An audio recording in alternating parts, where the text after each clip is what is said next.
because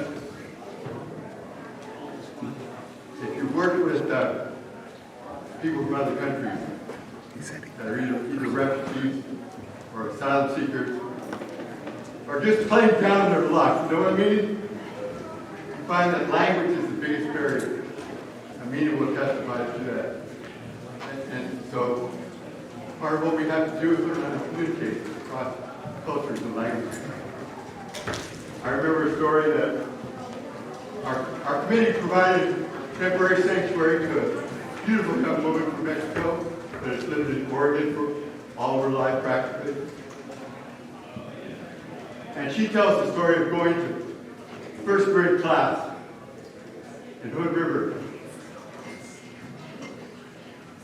I can't hold this. I don't. You hold it. Okay. Okay. Nobody can hear you. Usually we can't hear on Okay. The reverberation's knocking me out. But Monica, a woman that we provided temporary sanctuary for, and her husband from Guatemala, and their beautiful daughter, told the story of going to first grade first day at Hood River, and the first grade teacher, bless her heart, looked at Monica and just jabbered away in English. Poor Monica didn't know a word.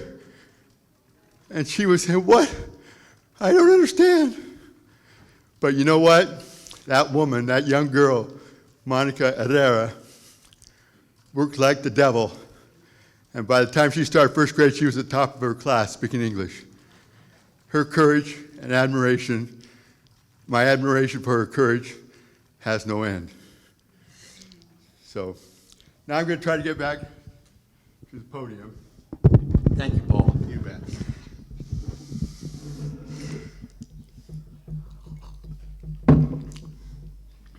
Before I start with my prepared remarks, I want to introduce several guests. My cousin Chris Gadke came all the way from Lake Oswego. Raise your hand, Chris. We share the same maternal grandparents, and my mother's and his mother's parents died young. My mother lost her parents when she was 16 years old. And Maylene and Ingrid, Maylene is Chris's mom, my good Scandinavian, Swedish Scandinavians from Finland, landed in Coos Bay, Oregon, started a farm. World War II came around, she lost her parents, and Maylene, I think Maylene was already up here, Chris, but Maylene and Ingrid came up to Portland to work in the factories to help out with the war effort. So I guess that's a displaced person within the country. We have that as a definition. So thank you, Chris, for coming out today. Both of us born and raised Lutheran. Don't hold that against us, though. The other guest I'd like to introduce is Mr. Craig Serrani. Craig and I worked at the Bonneville Power Administration together for years, but more to the point, he's been helping me out with my little farm project, which some of you have heard me talk about. Great guy, great engineer. Led the Pacific Northwest in switching over to compact fluorescent commercial buildings for the compact fluorescent bulbs. This man, almost by himself, saved enough power to equal half of a nuclear power plant. Right, Craig? Thank you for coming. Yeah, let's hear it from the Earth Committee, all right? We do have really, Chris and Craig are special guests, but we have really very special guests, which will be introduced the second half of the program. But for now, we have Amina, and also Amina, right? They're here from Afghanistan. They just flew in this morning. No, that's not true. One of the first things that, the first thing the committee did was pick them up at the airport. But one of the things I was able to help out to was, before I got too shaky, was to teach English to Amina, which was a great opportunity. And she's gone on to excel in the English language. You'll find out in the second half of the program.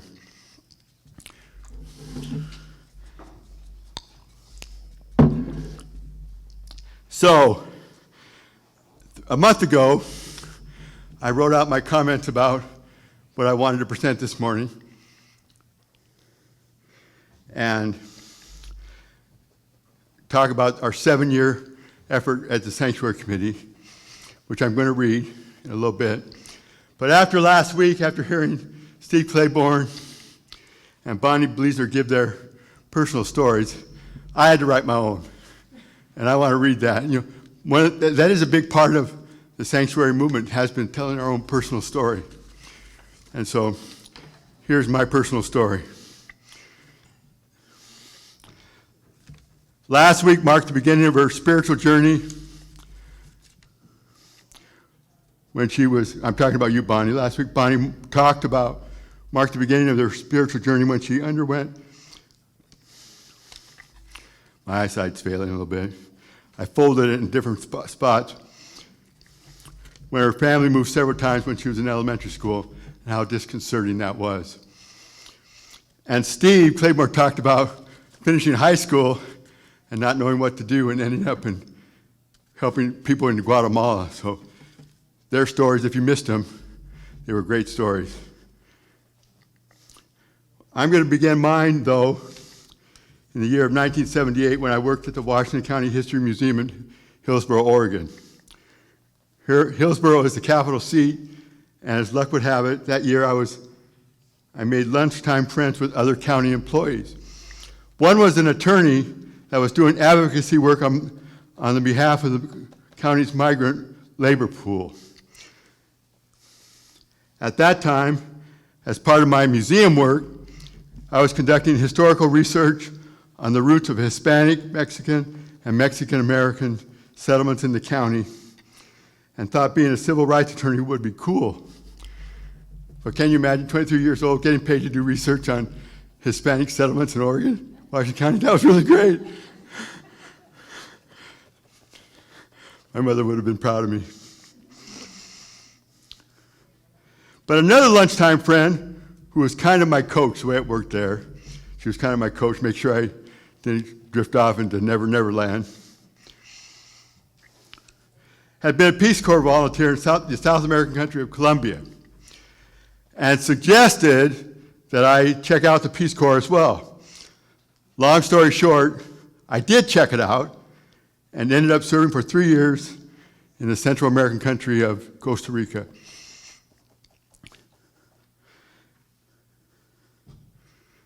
The early work of the Sanctuary Committee centered around the plight of the undocumented, especially the entry of peoples from Mexico and certain countries of Central America. People from El Salvador, Honduras, and Nicaragua came, but you rarely heard of Costa Rican refugees. And when I was in Costa Rica, I did work with Honduranians, Salvadoranians, and Guatemalans. I did. That were escaping the war-torn countries of Central America that Steve Claiborne talked about last week. But Costa Rica was different. And why is that? It's now been 42 years since I served there, but what I observed then, I think is still valid today. A vibrant democracy, a free press, enlightened land use and distribution policies, and no army or military of any kind. With a paradise like that, why would you want to leave? Fast forward to 2017 and our work with the newly formed Sanctuary Committee. That was my introduction, by the way. The body is a little bit longer, but I'm sure, let's see, it's about 12 after, so I got plenty of time.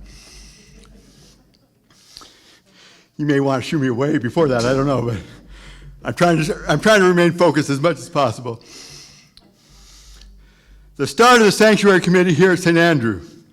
Our first sanctuary meeting was held in what was then Pastor Brocker's office in early spring of 2017, shortly after Donald Trump had assumed the office of the presidency of the United States.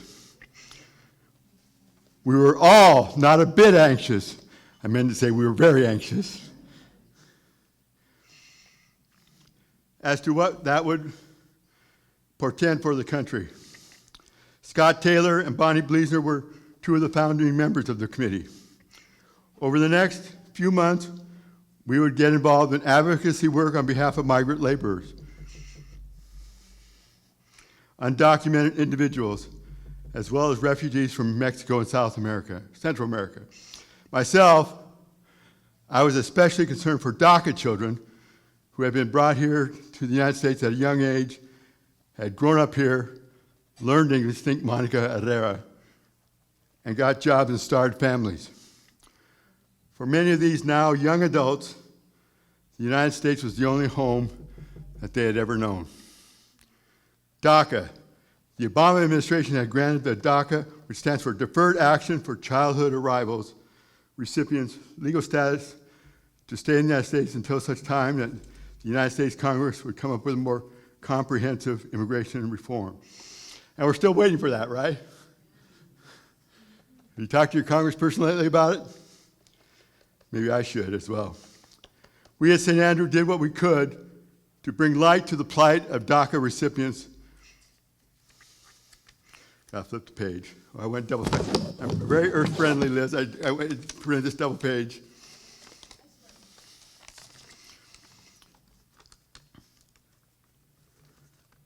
And to help other refugees and to support them in the best ways we knew how.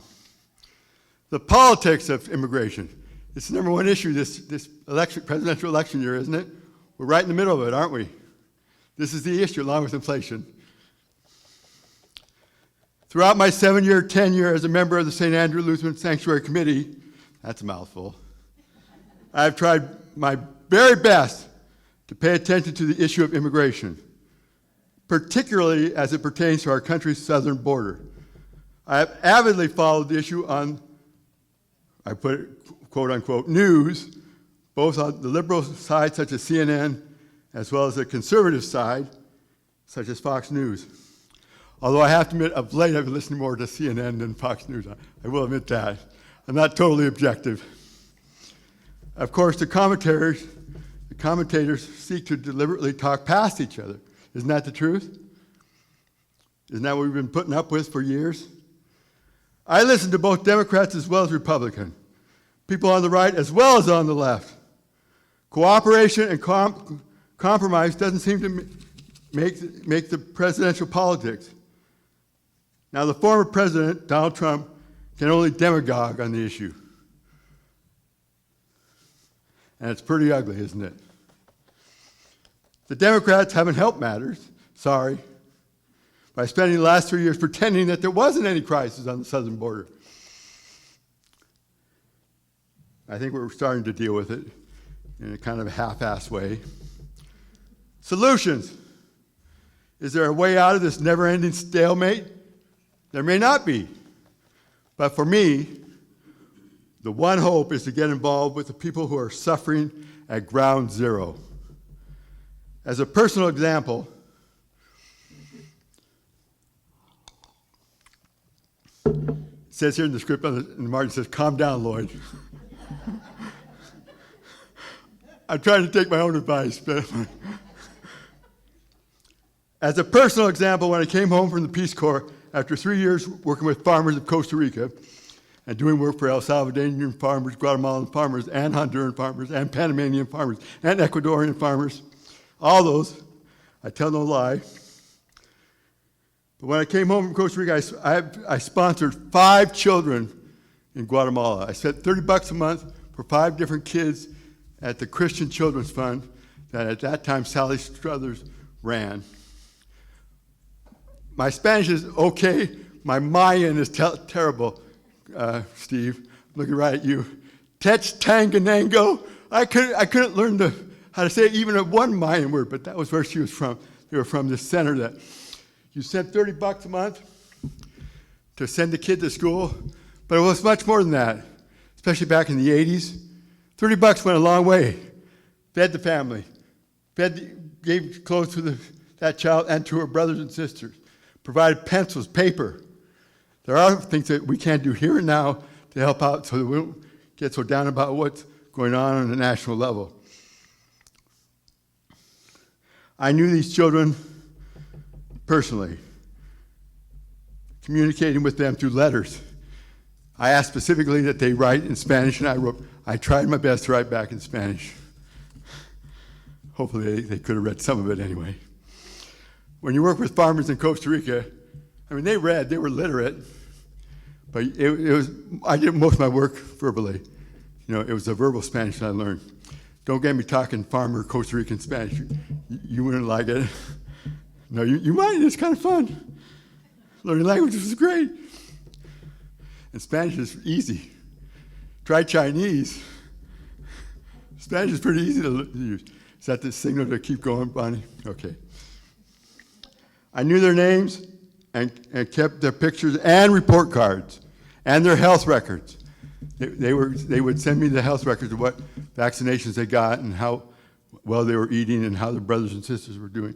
For me, this small example points the way to the ultimate solution. And that is to improve both the lives and societies of these impoverished nations. Now I'll make sure I get to the right page. I'm on the last page, Bonnie. I've only got 15 minutes. I'm supposed to make this stretch a half an hour. That's okay, I don't have to do that. So we help these people that are compelled to seek refuge in the United States. So the Afghani families. Amin is right here, great friend of St. Andrew. Our number one purpose for our sanctuary committee over the last couple of years. Beautiful family, beautiful country, beautiful people. A couple of years ago, the United States withdrew its troop out of Afghanistan based on President Joe Biden honoring a commitment to the then President Trump to get out of the country. Shortly thereafter, St. Andrew's Sanctuary Committee mobilized into action. We began to work with the Lutheran Community Service, which culminated in the Sanctuary Committee. I'm going to use the word adopting. I know it's not the official word, but adopting an Afghani refugee family. Members of the Sanctuary Committee greeted the Afghani family at the Portland International Airport in August of 2022, and we've been working together and helping them, and they've been helping us ever since, which I am deeply grateful for. Over the last year and a half, people of the Sanctuary Committee have helped the family find housing, chauffeured family members to medical and dental appointments, given English lessons, such as they were, Amina. I did my best. I did my very best. And helped her kids get started in school. And to conclude, it has been a privilege to serve on this Sanctuary Committee. It's been a privilege to be a part of the St. Andrew Lutheran Church, but it's been a privilege to be a part of this Sanctuary Committee over the last 7 years with the goal of helping the least of these. Thank you very much. Bonnie, the floor is now yours.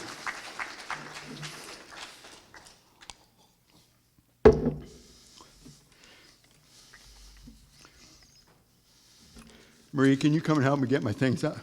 You give me a moment just to get. Greg, can you grab this stuff? While they're doing that, I just want to let people know that Lloyd volunteered. He taught English, as many of you know, in China.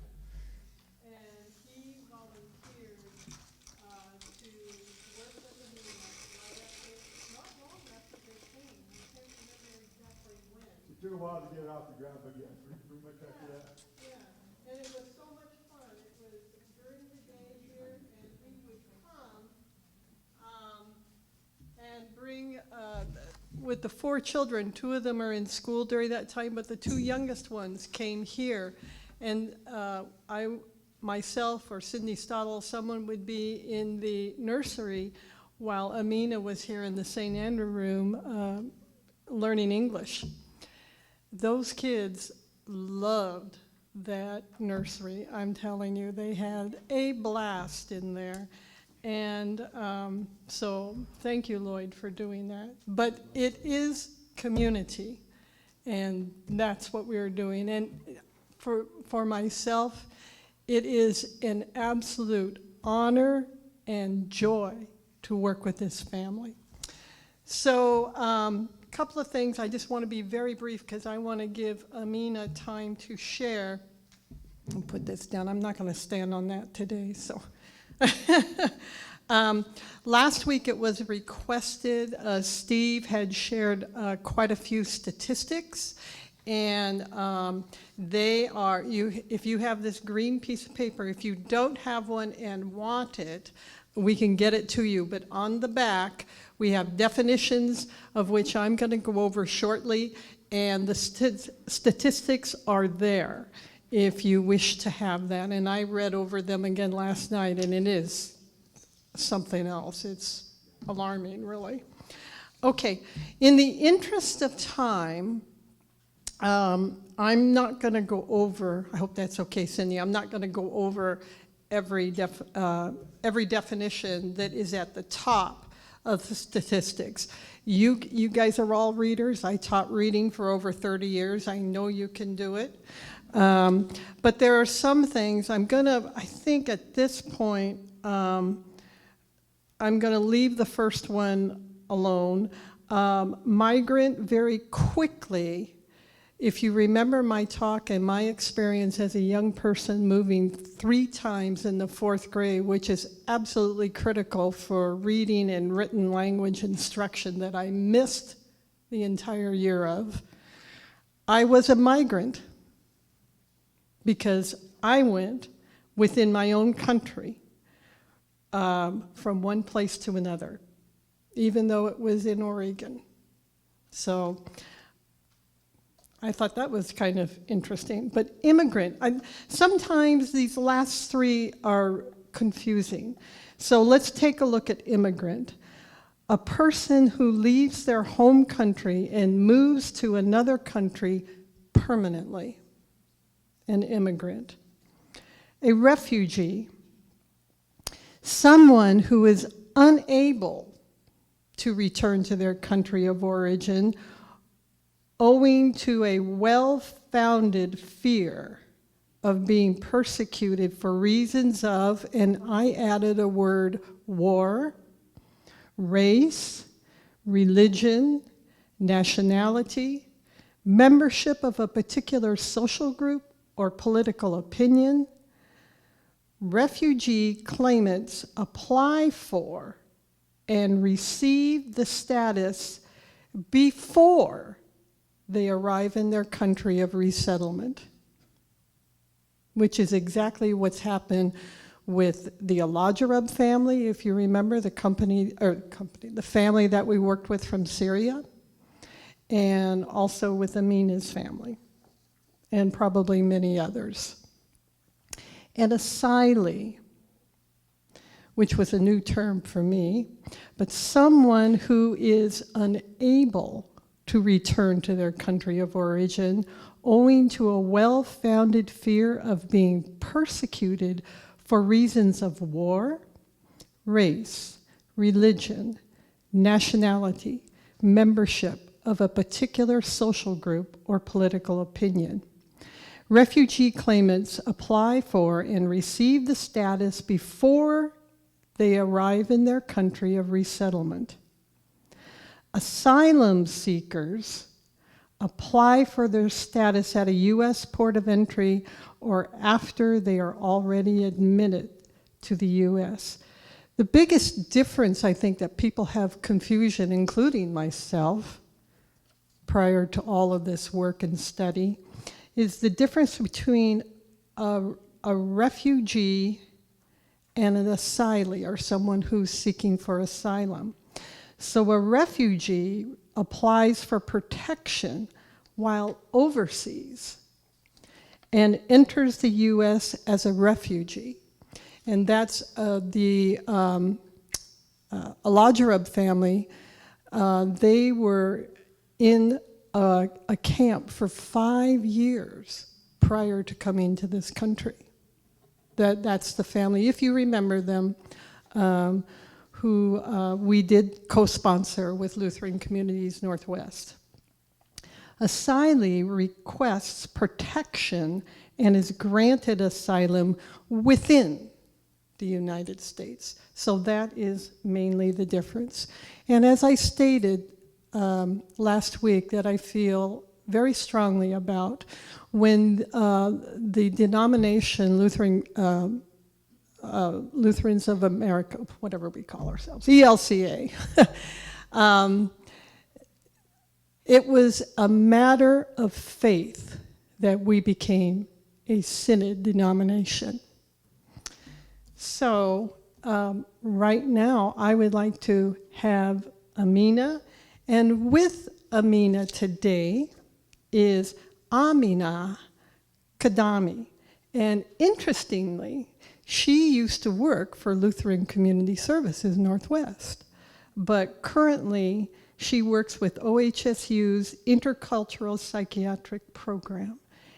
She is a wonderful person, and you people may not have known, but in some of the celebrations, there was one I'm thinking of at the top of my head that took place down in our basement where a lot of Afghan people from the Afghan community, women specifically and children, had a celebration, I believe, for the end of Ramadan. Yes. And it was, I believe, I'm not sure, were they here more than one time or just the one time? 2 times. That is correct, and please forgive me for asking for verification, but it happened the second time because the women wanted to come. So that is what this community is doing. So I want to ask my buddy and friend, Amina Malikzada, to come up with Amina.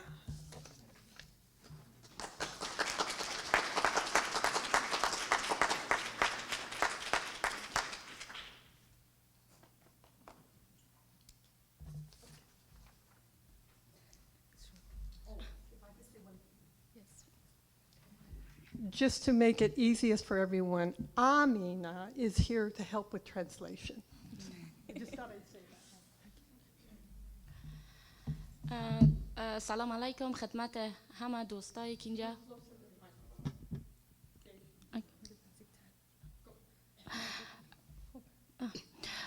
سلام علیکم خدمت همه حاضرین که اینجا حضور دارن. جا داره که از شما اول از همه چیز تشکری کنم به خاطر که کمکای به خانواده ایم و به من کردین. این باعث شد که من سرپای باشم و احساس نکنم که من مهاجر هستم. اولین از همه از کلتان بسیار زیاد تشکری میکنم از طرف بسته فامیل خود. من به نمایندگی فامیل خود از کلتان تشکری میکنم.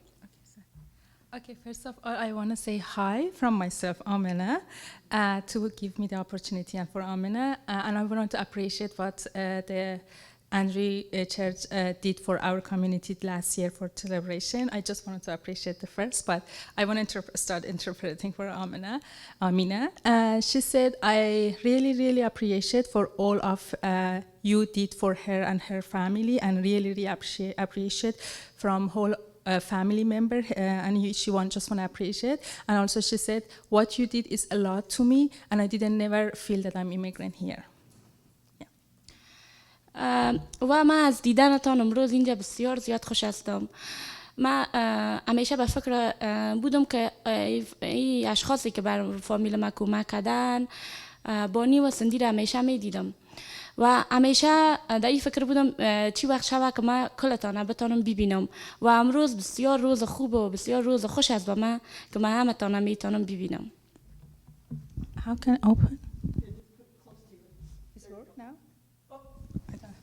Now, okay, yeah, okay. She said, I really wanted to see you in person, everyone, that she just sit the Bonnie and Sydney most of the time, but really appreciate for every member of this communities, I want to say church that help her a lot. Sorry, I just missed some of the words that she said. You can بسیار زیاد علاقه داشتم که کلشان ببینم. She really wanted to see you in person, and she really happy for that. و ما قسمی که کلتان فامیلی ما امینه هستم و فامیل 6 نفره زندگی میکنم. ما و شوهرم و 4 فرزندای ما. ما در افغانستان از کشور افغانستان هستیم، اونجا زندگی میکردیم. یک فامیل بسیار بزرگ. افغانا عموما با فامیل بسیار بزرگ و کلگی جان یک جای زندگی میکنن. اونجا ما با یک فامیل بزرگ زندگی میکردیم در افغانستان. Okay. She said her whole family member is six family member that she and her husband and 4 children. And she said back in Afghanistan, she lived in a very big family because in Afghanistan, culturally, people live with very big family. I just add this for myself. When I say big family, means the sister-in-law, brother-in-law, all grandfather, grandmother, all together in one house. فامیل خودم مادر و پدر و 6 تا خواهر برادر هستیم و ما همراه خانواده شوهرم زندگی میکردم که فامیل شوهرم 9 دانه برادرها و 4 تا خواهر، اما ما در یک فامیل بزرگ زندگی میکردیم و بسیار یک زندگی خوب و خوش در کنار همدیگر داشتیم. همیشه با هم یک جای غذا میخوردیم و میشستیم صحبت میکردیم. هیچ نمیفهمیدم دلتنگی یعنی چی. Her own, okay. My own family is 6 siblings, brother, sister, and my husband have 9 brothers and 4 sisters. We all together living in one house, and we never feel that lonely or being like feel bad about just lonely. She never feel that lonely back. You know. مثل شما هم ما در وطن خود بسیار زندگی خوب داشتیم. اما چیز بسیار خوب بود. متاسفانه به اثر امی جنگا و امی ناامنیا باعث شد که وطن خود ترک کنیم. Like you, we had a very good life back in Afghanistan, but unfortunately when the war started, we have to leave our country. امی ما 7 سال پیش تصمیم گرفتیم که امریکا بیاییم. اولین طفلم نو که به دنیا آمد، ما تصمیم گرفتیم که امریکا بیاییم. به خاطر که او وقت هم طالبان نامده بودن، زیاد نامنی نبود، اما شوهرم تهدید میکردن. ما 7 سال منتظر ماندیم تا که کیس ما پیش رفت و متاسفانه وقتی کارای ما جور شد که طالبان افغانستان گرفته بودن. 7 years ago, we started to apply to coming to USA. That time, Afghanistan security was not that so much bad. But again, my husband get threatened by Taliban, and we're thinking that we want to leave Afghanistan. But it takes 7 years, and when we got approval to come to USA, already Taliban took over the Afghanistan. روزی که ما اینترویو داشتیم، اون روز متاسفانه طالبا کابل گرفتن و به ما پیام آمد که از خانه نبرایی. ما چند بار به ما زنگ آمدن و میدان هوایی خواستن، ما نتانستیم. به خاطر ما 4 تا طفل خرد داشتم، نمیتونستم در گدودی برایم. از خاطر در خانه ششته بودیم، نمیتونستیم برایم.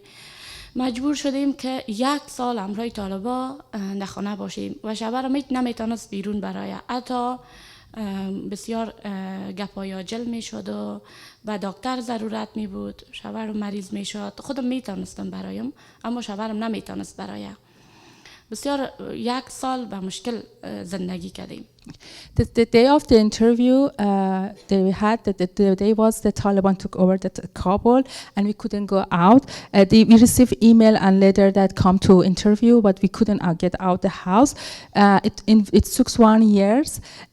During the 1 year, I was able to go out, but my husband couldn't. Even if he was sick, he couldn't go out to the doctor.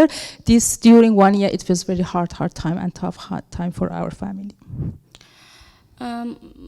ما قسمی که من فکر میکنم شوهر ما تو کدام کاری نمیکرد که این باعث شود که زندگیش قدر زیاد در خطر باشه. او فقط کار میکرد و نفقه فامیل خود پیدا میکرد و اینمی کار کردنش با امریکایی‌ها باعث شد که زندگی ما به چالش بره و بسیار سختی‌ها را بکشیم و نتونیم راحت زندگی کنیم در افغانستان تا مجبور شویم خانه و وطن خدا که عزیزتر از جان ماست او را ترک کنیم.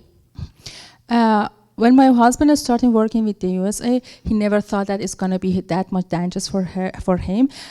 He was just want to make money for his family, but working with the USA was dangerous that make him to leave the Afghanistan that they love very much their own country. و آمدن ما به امریکا قسمی شد که بسیار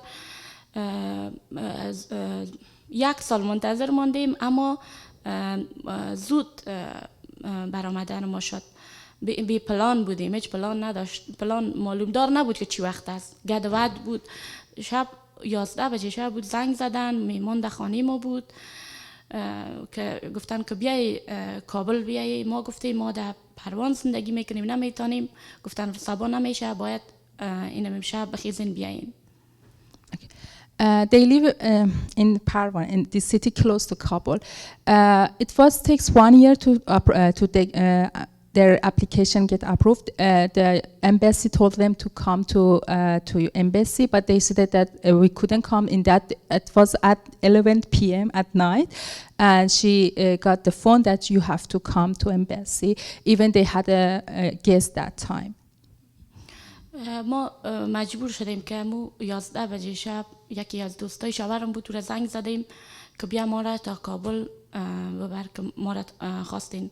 ما فکر نمی‌کردیم که ما را در هتل بگیرن، دیگه نمیتونه، اجازه نداری. برای ما فقط یک چند دانه دایپر در پسر گرفته بودم، خلاص هیچ آمادگی نداشتیم. حتی از فامیل، خواهر برادرم و دوستای، هیچ کس نتونستم ببینم و از هیچ کس خداحافظی بگیریم. اما تو بسیار به صورت عاجل از خانه برآمدیم. وقتی که ما اونجا رسیدیم در هتل ما را گفتن دیگه نمیتونی، به خاطر که اگر دوباره برای وقت ما دیگه چی کردن نمیتونیم، ضمانت کردن نمیتونیم که هر پیش شد سرطان نمیتونیم. از اون خاطر ما مجبور شدیم که در هتل بانیم. I was not prepared I was not prepared to go to USA. We didn't know that it's gonna be the last time that we can see our family. That's why we never said bye to my family and friends. And we asked my friends to take us to the Kabul, to the embassy, and they took us to the hotel and said that you cannot leave the hotel. If you leave the hotel, we cannot guarantee what's happened to you anymore. And I just get some diapers for my kids. That's all. I was never prepared for this trip. We just came and we just took in the hotel. وقتی که ما در هتل رسیدیم 2 شب اونجا تیر کردیم. 4 طرف هتل طالبا بودن، امنیت خود هتل طالبا گرفته بودن. ما بسیار میترسیدم، میگفتم سری طالبا چی باور است، ما از خاطر از یا میریم که یا ما را میگن که شما چرا با امریکایی‌ها کمک کردی، چرا امرای از یا کار کردی. ما آلینا امنیت ما را گرفتین، ما خزمی‌ها فرار میکنیم. شب مرا هیچ خواب نمیبرد، دروازه را چند بار چک میکردم که طالبا نبیاین. We stayed 2 nights at hotel, but the security of the hotel was guaranteed by Taliban, and we was shocked that how is possible that we run away from Taliban, but they took the security of the hotel. During night, I always check the door that is going to happen, but it was very stressful time that we are surrounded by Taliban in the hotel, and we want to run away from Taliban, but Taliban takes security of us. Again, it was very stressful time for us. گرچه 1 سال که طالب آمدن من خواب درست نداشتم، هیچ خواب کردن نمیتونستم. روزم بسیار میترسیدم، فکر میکردم مال از این دیوال طالبا میاین. اما 2 شبی که در هتل تیر شد بسیار برام وحشتناک بود، حتی بیرون نگاه کردن نمیتونستم. میگفتم مال شاید از دیوالا بیاین، هر چیز در فکرم میامد. بسیار استرس داشتم. During 1 year, always she just feel scary that was something was going to happen. Always was worried during the night. She couldn't sleep very well at night. But that 2 nights in the hotel, she never sleep, and she just worry about that something happened. There is no guarantee that Taliban is going to attack to them because of for Taliban is very important. When you're working with the U.S. Army, it's like kind of you deserve to death. وقتی که ما از کابل طرف قطر برآمدیم، مثل یک انسانی بودیم که قرخت باشه و هیچ چیز نداشته باشه، با وجودی که وطن خود اعلام میکردیم. اما نمیفهمیدم چیز داشتم. نمیفهمیدم که خوش باشم از اینکه جان ما دیگه در خطر نیست، یا از اینکه وطن خود فامیل خود دیگه نمیبینم خفه باشم. این نمیفهمیدم که خنده کنم یا گریه کنم. At the time that we leave Afghanistan and go to the Qatar, I was very confused that now I have to be happy that we are safe and we are not going to be in danger anymore. But instead, leaving Afghanistan and my family, it was very tough, and I was not sure that I should be happy now or should be sad to leave my family and my country. وقتی که قطر رفتیم اونجا خب کمپ بود دیگه، کمپ مهاجرین بود. خب خدا را شکر که امن بود، کل ما در امن زندگی میکردیم. اما یک بسیار اتاق کوچک بسیار زیاد خورد که اینجا آشپزخانه شمکه می باشه. ما 6 نفر اونجا زندگی میکردیم. هوا بی اندازه گرم بود. قطر بسیار گرم است، اما دمایی که ما رفته بودیم بی اندازه گرم بود. بسیار مشکل بود، اما بسیار اعصابم آرام بود، به خاطر که دلم جمع بود که شوهرم سیف است، اولادایم سیف است. We were in camp in Qatar. Again, we just happy that they are very safe, but it's very, very not good for living because of it was very a small room for 6 people living there, and the time that we went to Qatar, it was very hot weather, and it was very overwhelming in general. A small room, 6 people in very hot room, but at least we were happy that my husband is safe. Anyone, he's not going to be threat to death anymore. بعد از اینکه کارهای ما جور شد، ما امریکا آمدیم. از قطر طرف امریکا آمدیم. اولین کسایی را که دیدم 2 فرشته بودن که زیاد دوستشان دارم، سندی و بانی. این 2 نفر را دیدم. تا حال اولین نفر را دیدم و تا حال ادامه داره و ما امیدوار هستم تا وقتی که ما زنده هستم و سندیشان زنده هستن یکی دیگه خود ببینیم. Okay. So finally we come to the USA, and the first 2 angels that I met in USA, it was Bonnie and Sydney, and I'm so happy to meet them, and I hope that till I'm alive and they are alive, we can meet each other and be friends together. من در قسمت فامیل و خانواده بسیار اساس هستم، به خاطر که من 13 سالم بود که کل فامیل خودم یک حادثه ترافیکی از دست دادم. Okay, I'm very, very sensitive about my family because of when I was 13 years old, I lost all my family member in one traffic crash. Yeah. من فامیلای شوهرم و پدرم ازدواج کرد و خواهر و برادرم بود. کلشان خوب بودن و زیاد دوستشان داشتم، اما من محبت مادر ندیده بودم. وقتی که Other my family members, brother, sister, and my husband family, they are so nice to me, but I never feel my mom's love that when she saw Sydney. وقتی که سندی و بانی را دیدم و محبتایشان را دیدم، هیچ وقت احساس نکردیم که من مادر ندارم یا یکی از فامیلای بزرگم در کنارم نیست. یا واقعا از قلب زیاد دوست دارم. When I met the Sydney and Bonnie, I feel that I never feel that I don't have mother anymore, and I really like them from my bottom of the heart. I really see like them as my family.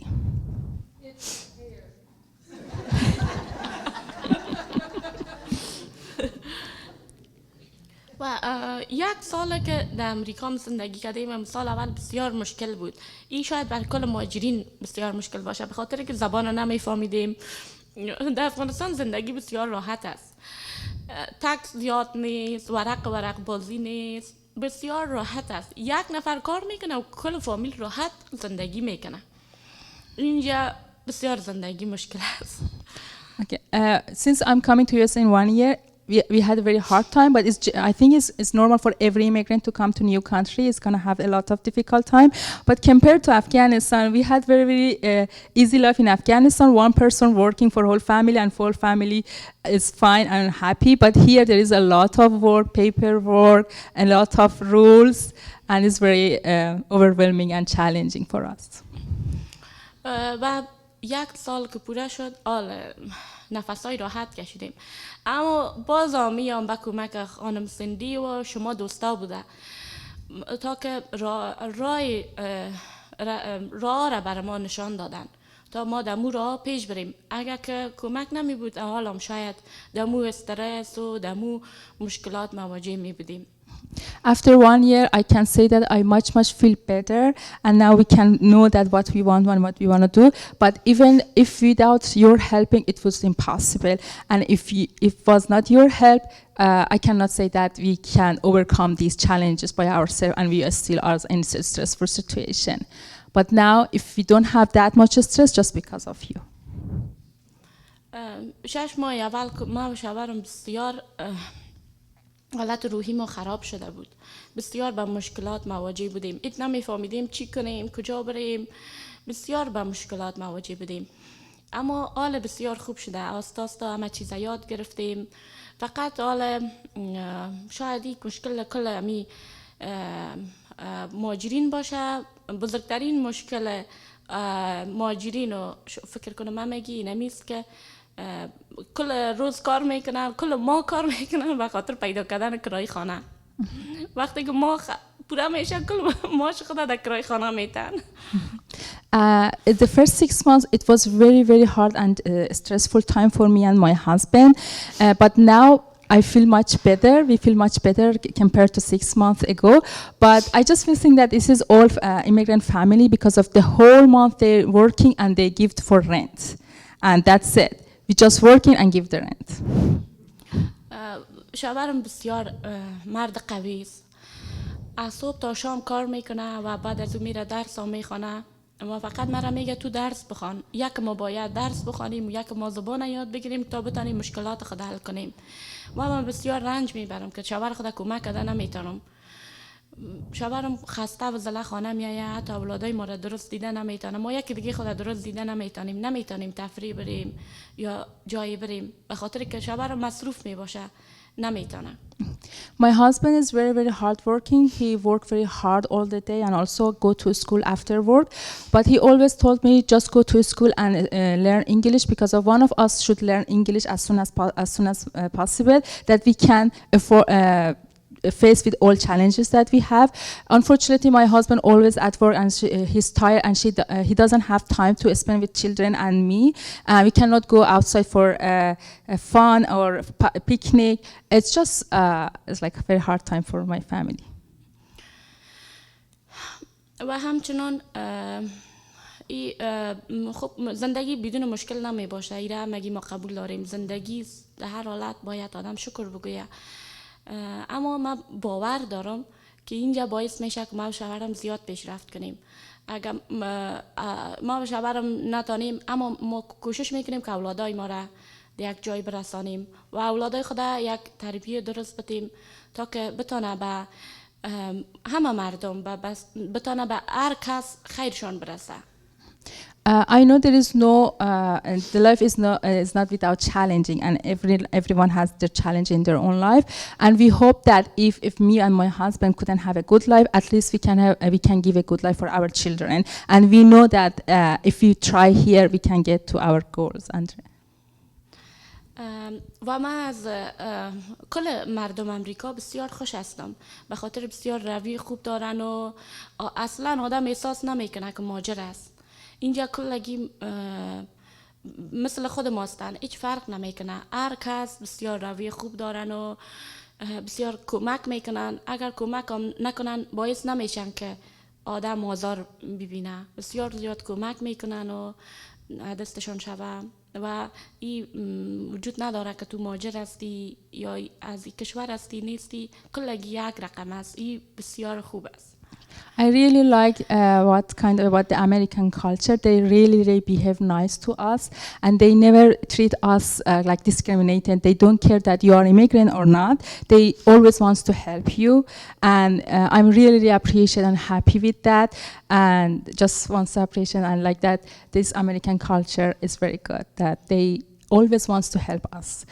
And if they couldn't help, they don't say something that we get upset, and we never feel that we are immigrant here. من که در افغانستان بودم فکر میکردم که از افغانستان که در یه جای دیگه دوست ندارم داشته باشم، اما حال اندازه افغانستان امریکا رو دوست دارم. ما در یک عقیده هستیم که وطن مثل مادر است. حال امریکا هم به من متو شده و مردمش هم مثل مردم کشور ما زیاد دوست دارم. من همیشه به این فکر و همیشه دعا میکنم که همیشه مثل کشور ما مثل اینجا آرام شوه و همگی بسته کره زمین جنگ خلاص شوه، همگی آرام زندگی کنه. When I was in Afghanistan, I always thought that Afghanistan is the best country in the world, and we love Afghanistan. But when I came to USA, and I just feel that the USA is a good country, and now I have the same feeling the USA, like my homeland, Afghanistan. And I hope that someday Afghanistan is like USA. All people are happy and be successful, and no war in the world anymore. و من بسیار طالع خوب خوش قسمت هستم، به خاطر من از وقتی که در امریکا آمدیم با بسیار مردمای خوب روبرو شدیم. من خب فکر میکنم کل مردم امریکا بسیار بسیار خوب هستن، به خاطر من همیشه که آدمای خوب روبرو شدیم. I really feel that I'm a very lucky person that I met very good people in here in the USA. I just thought that maybe all people of USA is very good people, or I'm so lucky that I met very good people here. بازم جا داره که از پیشتان تشکری کنم و اگر کدام سوالی نباشه من حرفای من مقدر بود. Thank you again for having me here and give me the time to talk with you. I will be happy if you have any question to answer. If not, my speech is done here. Thank you.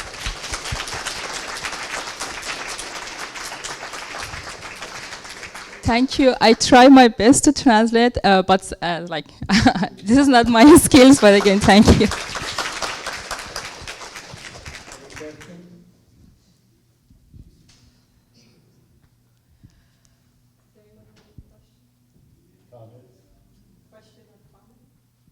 What work does your husband do now? شغل همسرت چیه؟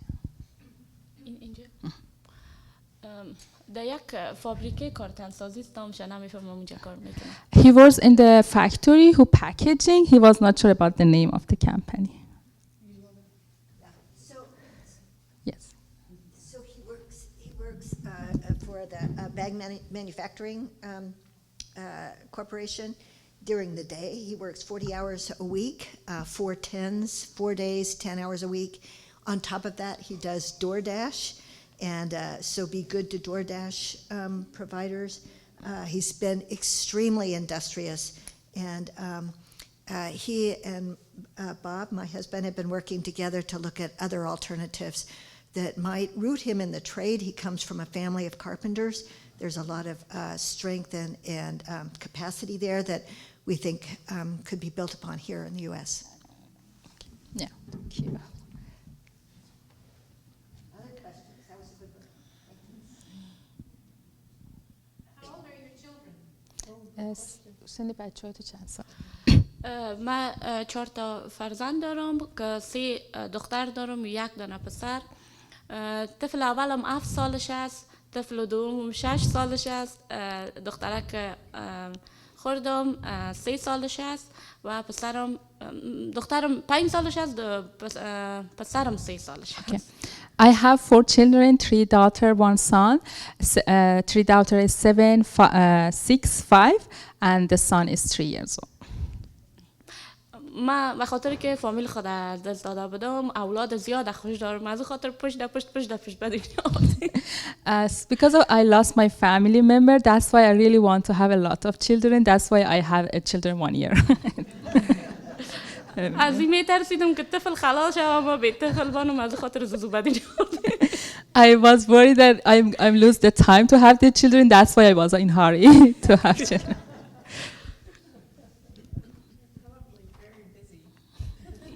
میگه خیلیش مشغول هست باشه. بله و بعضی مصروفیت امرای طفلای خود بسیار لذت میبرم و بسیار خدا را شکر میکنم که طفلای ما مصروف هستم و فکر باعث نمیشه که چیزای بد فکر کنم.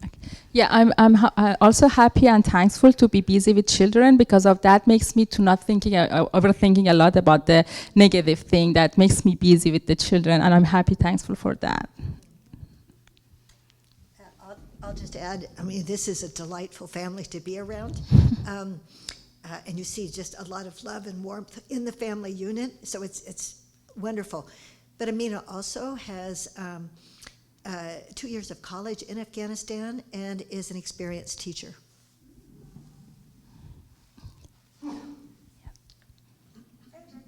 How has the transition been for your children, specifically your school-age children? Transition, sorry, for Like experience. Has it been hard or easy for your kids? اوکی. میگه که تجربه خودت با بچه‌ها که اینجا آمدین برای بچه‌ها تو چقدر سخت تمام شد این نقل مکان؟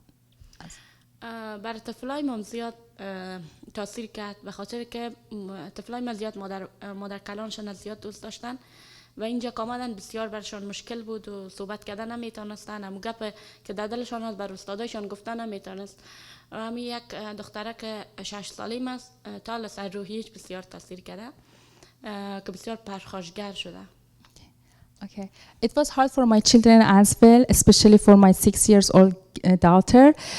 She does because of my children love their grandmother a lot, and now here it was very hard to them to speak with the friends and their tutor in the tutor. And for example, for her for my 6 years old daughter, affected much because of she now behave more. Like very energetic, you know, it's like kind of, I cannot say the exact word, like پرخاشگر. Just get angry so easy, like that. So both of her older children, the 6 and the 7-year-old, are signed up for Earth Camp. And one other thing I'll add, so Amina has been really active in helping to form an Afghan women's group here in the Beaverton area. And as a result of that activity, the Tualatin Hills Parks and Recreation District came to that group and spoke to them and offered scholarships for summer camps, which Amina applied for, and we registered for THPRD camps this summer. So again, very proactive, very community-oriented family. We are extremely fortunate to have them in our midst. Okay. Yeah, I want to add that you also think that it helped her to learn to driving as well. And it was very, very good and important skills, especially for Afghan women. In Afghanistan, unfortunately, women don't drive. And coming here and learning driving is very good achievement in the first year. And hopefully Amina did with help of you. Thank you so much.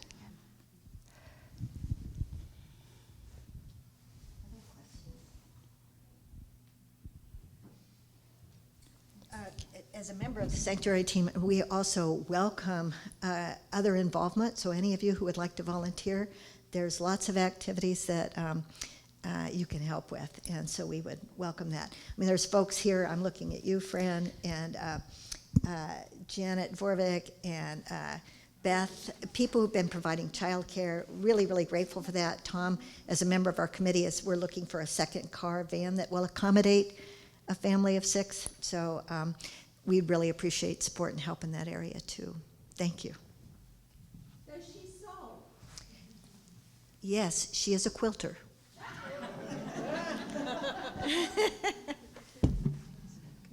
No, she just wants to make sure what's what was her question? Sorry, I didn't. Oh, the question was, do you sew? Do you sew? So, like, yes, yes. And I've seen quilts. You make a quilt, right? Because you got batting for quilts. کار هنری بافتن دوختن چیزی دوختن یا دارم. اوکی. Yeah, she said, what was question that she did so? Yeah. Do you sew? خب یاد دادی دیگه. Yeah, yeah. دوستر و yes. I just noted a lot of batting that she had, that she was packing in her apartment for quilts. چی هست؟ کار سوزندوزیه؟ هنریه؟ چی دوختن کدام چیز خورد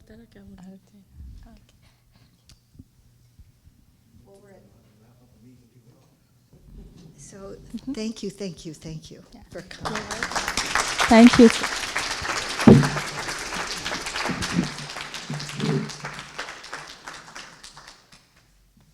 And I just wanted to conclude. This is that we've had 2 Sundays of the adult ed class. We'll be taking a break next Sunday because it's Earth Day, and we'll be celebrating that. Our 3rd class, actually, we were hoping would be the immigrant story, and we would have folks from that organization joining us. That won't happen. Actually, Bob and I will be talking about our immigrant story, and also tying it with how we are, how as human beings, neurologically wired to respond and welcome and bond with one another. And that will be April 28th. On May 5th, we'll be talking about those internally displaced people in our midst, because of disaster. You'll see that noted on the statistics. That's happening to us now because of climate change. And the Red Cross has come to us with a proposal to work with them on accommodating people in the midst of disaster. That will be led by Noelle Melhorn and Luann Stahl and the Earth Care Committee in cooperation with the Red Cross. So that'll be May 5th. So please continue to join us. And then I'd like to close again with a prayer to the God of departures. Thank you, God, for being the God of movement and belonging. We confess that we have created a world in which there are native citizens on the inside and immigrants on the outside. We are grateful that in scriptures you reveal to us the normalcy of movement, that in its pages we find people who moved for the same reasons people still move today. Help us to internalize the words of Paul, to know deep in our hearts that the only citizenship that matters is in the kingdom of heaven. As much as we long for place, we need you to show us how to make room for others.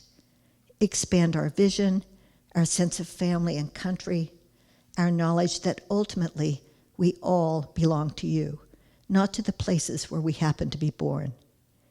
Give us eyes to see the human movement in our midst.